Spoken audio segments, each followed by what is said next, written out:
Salvin Angers here with a video of a Souls-like game you probably didn't hear about, and by all means, it was hard to get noticed with big games like Elden Ring occupying so much of 2022. Alright, let's get down to it and adventure forward. Thymesia is a Souls-like action RPG that sets itself apart from traditional Souls-like games while keeping the core system we've all grown to know and love. Thymesia takes place in the kingdom of Hermes, a kingdom that quickly falls into apocalypse riddled with plague-affected monsters after its citizens discover alchemy. While many in the kingdom of Hermes flee the plague, you'll play as Corvus, a plague doctor with badass plague abilities and no recollection of who he is or what he's doing. As you progress through the narrative, you will piece together Corvus's fractured memories in hopes of saving the world. Thymesia is a fast-paced Souls-like game that rewards offense and adds new complex mechanics to defeating enemies.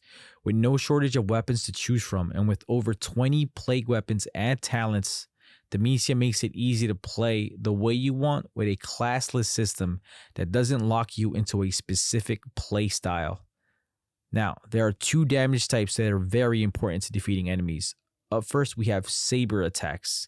Saber attacks deal damage to an enemy's white health bar. It'll be your main source of cutting down an enemy's health bar to reveal their green health bar. Now, claw attacks cause wound damage and permanently deplete the green health bar. Ignoring an enemy's green health bar will trap you in limbo, fighting off an enemy that is constantly healing. In between attacks, you do have something called feathers, which is a range attack that will prevent the plague from healing when forced to fight at a distance. You also have a special attack known as a plague weapon. You can have up to 2 plague weapons at once, but they follow 2 different set of rules. When you fully charge your claw attack and successfully land a hit on an enemy, you will steal that enemy's weapon skill for a one-time use. Your second plague weapon must be crafted using weapon skill shards. You can gather these weapon skill shards from simply defeating enemies. You can upgrade your plague weapons even further by spending additional skill shards.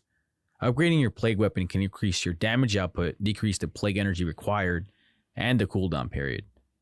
Your second plague weapon can be used as many times as you want as long as you have enough plague energy to use it. Plague energy is this game's mana.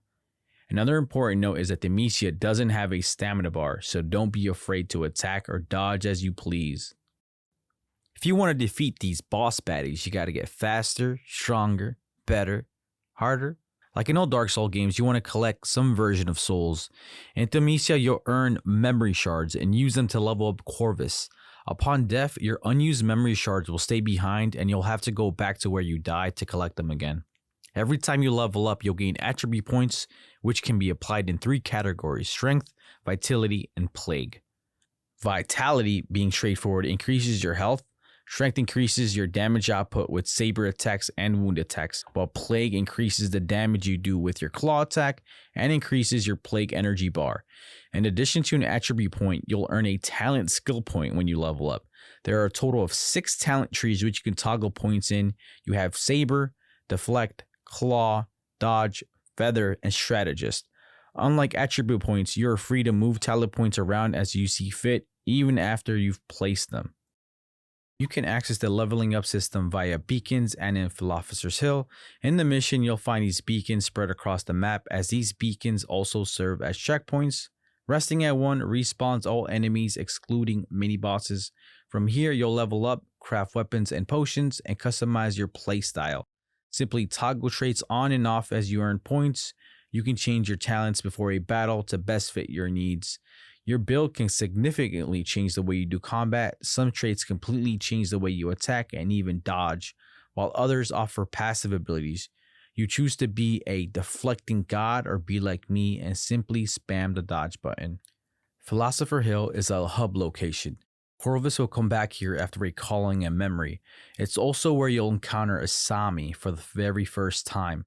Asami is an alchemy researcher who once belonged to the royal family of the kingdom of Hermes.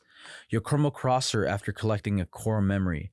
You can also go back to her to replay any of the missions/memories you've already completed or access side missions. You can only access the side missions once the story mission is completed for that map. You'll see a drop menu with all the subquests. Keep in mind you'll miss out on a significant chunk of content if you skip these side missions.